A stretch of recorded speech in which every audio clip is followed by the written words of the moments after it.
Luto na naman ako ngayon ng manok. Yan guys. Hindi ko na napakita yung pag-isa ko ng sibuyas.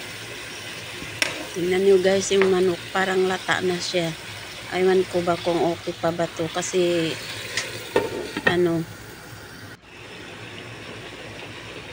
yan, naglagay na ako ng patatas at saka kamatis. Yung manok guys, kung hindi ko nilagyan ng maraming ingredients, siguro yan siya, yung parang bulok na. Kasi lata talaga siya. Ayan na. Ito na malapit na maluto.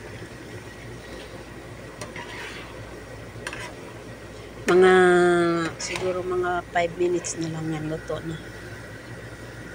Kasi patatas na lang ang pinapaluto dyan. Tsaka yung tubig, yung sabaw niya, ipatuyo lang sandali. Tanggalin lang yung sabaw na kasi maraming sabaw.